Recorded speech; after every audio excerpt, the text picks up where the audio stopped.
Super സാറാണ്. നമ്മളിന്ന് plus ടുക്കാർക്ക് വേണ്ടി നമ്മുടെ ഫസ്റ്റ് ചാപ്റ്റർ റിലേഷൻസ് ആൻഡ് ഫങ്ഷൻസിലെ ഫങ്ഷൻസ് എന്ന് പറയുന്ന ടോപ്പിക്കിലെ ഒരു ക്വസ്റ്റ്യനാണ്. ഈ എക്സാമിന് ഇങ്ങനത്തെ കുറേ ക്വസ്റ്റ്യൻസുകളുടെ കളക്ഷൻ ഒന്നുമാണ് വരുന്നത്, അല്ലാതെ സ്ഥിരമായിട്ട് ഇന്ന ക്വസ്റ്റ്യൻ എന്നുള്ളതല്ല.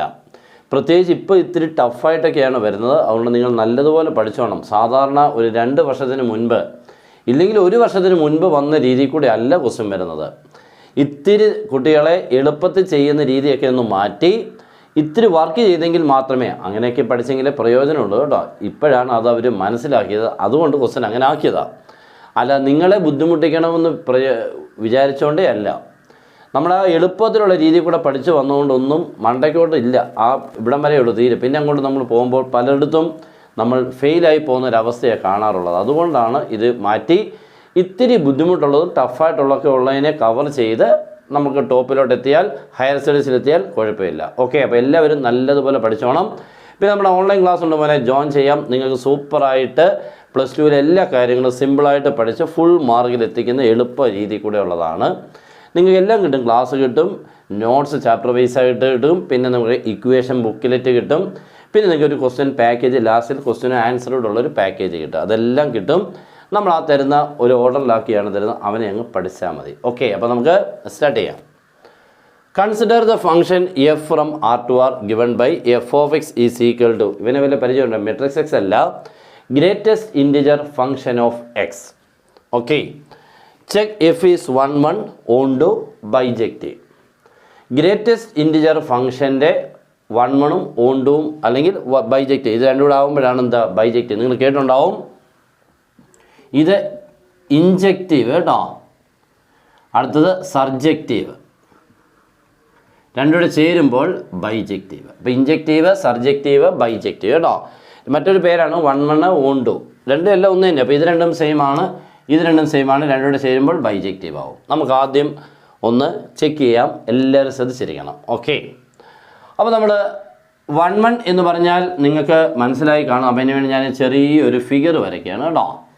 ഫിഗർ വരയ്ക്കാൻ നല്ലതാണ്. റിയൽ നമ്പറാണ് കേട്ടോ, റിയൽ നമ്പർ ടു റിയൽ നമ്പറാണ് കേട്ടോ. അപ്പോൾ അതൊക്കെ ചെയ്യാൻ പാടുള്ളൂ, മനസ്സിലാക്കി കംപ്ലീറ്റ് ചെയ്യണം. ഓക്കെ, അപ്പോൾ നെഗറ്റീവൊക്കെ ഉണ്ട് കേട്ടോ, നെഗറ്റീവൊക്കെ ഉണ്ട് കേട്ടോ. ഇങ്ങനെ നെഗറ്റീവ് -3 -2 -1 0 1 1.5 1.9 2 2.3 2.5 3 3.4 എക്സെട്ര. റിയൽ നമ്പറാണേ, എല്ലാം ഉണ്ട് കേട്ടോ. അവിടെ അതേപോലെ ഉണ്ട് കേട്ടോ, അവിടെ ഉണ്ട് എന്ന് പറഞ്ഞാൽ നെഗറ്റീവ് ഉണ്ട്, -5 -3 എന്തെങ്കിലും -4 ഒക്കെ ഉണ്ട് കേട്ടോ. -2 -1 0 1 1.4 1.5 2.7 2.8 3 3.1 ഒക്കെ ഉണ്ട്. ഓക്കെ, ഞാൻ എല്ലാം ഒന്നും മാർക്ക് ചെയ്തിട്ടില്ല. അപ്പുറം ഇപ്പുറം കുറച്ച് ഡെസിമൽ നമ്പേഴ്സിനൊക്കെ ഒന്ന് മാർക്ക് ചെയ്തു.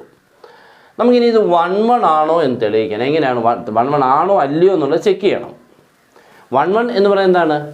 ഒരാളിൽ നിന്നും ഒരാളിലോട്ട് പോയി, പിന്നെ അടുത്ത ആളിൽ നിന്നും അടുത്ത ആളിലോട്ടേ പോവുള്ളൂ, മൂന്നാമത്തെ ആളിൽ നിന്നും മൂന്നാമതിലോട്ട് പോവുള്ളൂ. മീൻസ് 2 ഡിഫറെൻ്റ് ആൾക്കാരിൽ നിന്നും ഒരിടത്തോട്ട് പോകരുത്. അതാണ് 1 1. ഓക്കെ, ഇവിടെ ഇപ്പോൾ ഈ 2 പേര് ഡിഫറെൻ്റ് അല്ലേ, 1 1.5.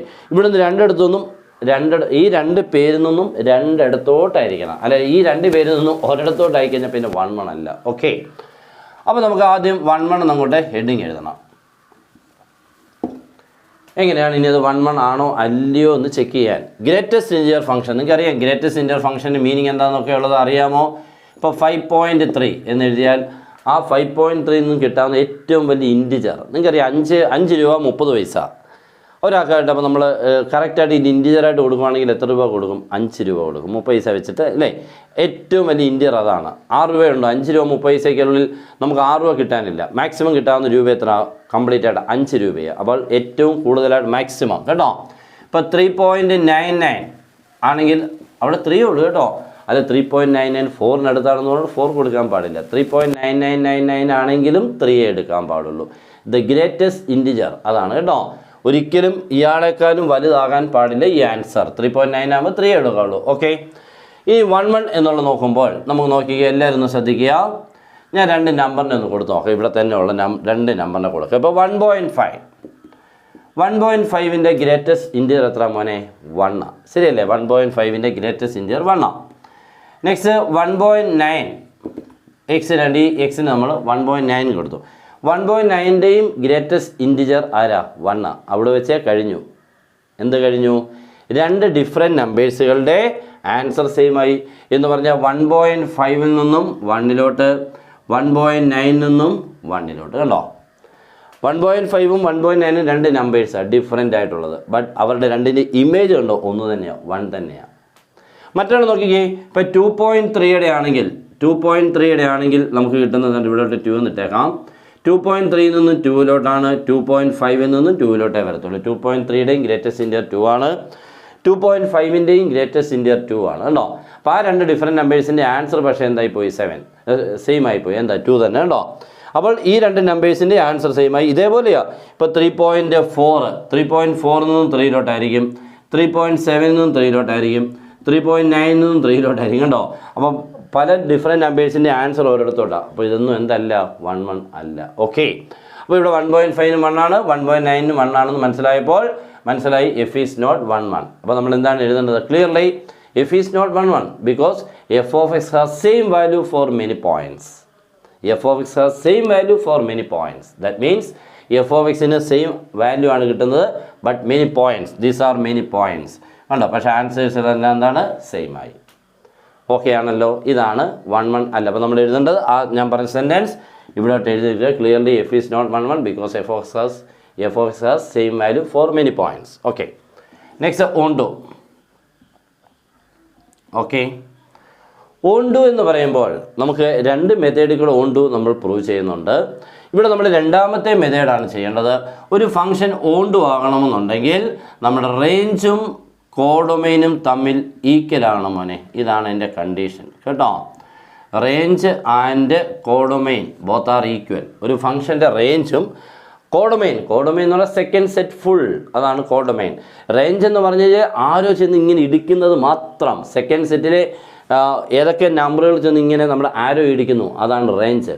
കോഡൊമൈൻ എന്ന് പറഞ്ഞാൽ ഫുള്ള്. ഇത് തമ്മിൽ ഈക്വലാകുന്ന സമയത്തെ ഒരു ഫംഗ്ഷൻ എന്താവുള്ളൂ? ഓൺടു ആകത്തുള്ളൂ. ഓക്കെ, അങ്ങനെയാണെങ്കിൽ നോക്കിക്കാൻ മോനെ, ഇവിടെ നിങ്ങൾക്ക് ഗ്രേറ്റസ്റ്റ് ഇൻറ്റിജർ എന്ന് പറഞ്ഞാൽ ആൻസർ എപ്പോഴും ഇൻറ്റിജറേ കിട്ടത്തുള്ളൂ, ഒരിക്കലും ഡെസിമലിലോട്ട് പോകില്ല. ഇപ്പോൾ നോക്കിക്കേ, ഇപ്പോൾ 1.5 നിന്നും 1ലോട്ടാണ് പോയത്, 1.9 നിന്നും 1ലോട്ടാണ്. അപ്പോൾ ഈ 1.4ലോട്ട് ഏതെങ്കിലും ഒരു ആരോ ചെന്ന് മുട്ടുമോ? കാരണം ചെന്ന് മുട്ടണമെങ്കിൽ ഒരു നമ്പറിൻ്റെ ഗ്രേറ്റസ്റ്റ് ഇൻറ്റിജർ 1.4 ആണ്. ഒരിക്കലും ഗ്രേറ്റസ്റ്റ് ഇൻറ്റിജർ എന്ന് പറഞ്ഞാൽ ഇൻറ്റിജറെ നമുക്ക് ആൻസർ കിട്ടത്തുള്ളൂ, അവരുടെ ഡെസിമൽ നമ്പർ അവിടെ കിടക്കുകയാണ്. ഓക്കെ, ഈ ഡെസിമൽ. അപ്പോൾ ഈ 1.4ലോട്ട് ഒരിക്കലും നമ്മുടെ ആരുടെയും ഇമേജ് ആവത്തില്ല 1.4. അല്ലെങ്കിൽ ഏതെങ്കിലും നമ്പറിൽ നിന്ന് 1.4ലോട്ട് എന്ത് വരില്ല? ആരോ ചെന്ന് മുട്ടില്ല. എന്ന് പറഞ്ഞാൽ നമ്മുടെ ഹിയർ റേഞ്ച്, ഇവിടുത്തെ റേഞ്ച് എന്ന് പറഞ്ഞാൽ സെറ്റ് ഓഫ് ഓൾ ഇൻറ്റിജേഴ്സ് ആണ്.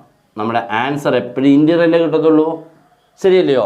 ആൻസർ ഒന്നുകിൽ 1 കിട്ടും, അല്ലെങ്കിൽ 2 കിട്ടും, അല്ലെങ്കിൽ 3 കിട്ടും. അപ്പോൾ ഇതിൻ്റെ ഇടയ്ക്കുള്ളവരൊക്കെ ഫ്രീയാണ്, അവരിലോട്ടൊന്നും ആരോ ചെല്ലില്ല. അപ്പോൾ അവരൊക്കെ ഫ്രീ ആയി. അപ്പോൾ നമ്മുടെ ഇവിടുത്തെ റേഞ്ച് എന്ന് പറഞ്ഞാൽ സെറ്റ് ഓഫ് ഓൾ ഇൻറ്റിജേഴ്സ് ആണ്. ബട്ട് കോഡൊമൈൻ എന്ന് പറഞ്ഞാൽ ഫുള്ളാണ് മോനെ, ഫുൾ. കണ്ടോ? 6 ഫുള്ളാണ്. അവിടെ ഡെസിമലും ഉണ്ട്, ഇൻറ്റിജറും ഉണ്ട്, എല്ലാവരും ഉണ്ട്. അപ്പോൾ ഈക്വലാവുന്നില്ല. റേഞ്ചിൽ ഇൻറ്റിജേഴ്സ് മാത്രം കിട്ടുന്നു, ബട്ട് കോഡൊമൈനുള്ളിൽ എല്ലാവരും ഉണ്ട്. അപ്പോൾ not equal to codomain R. Okay, codomain R.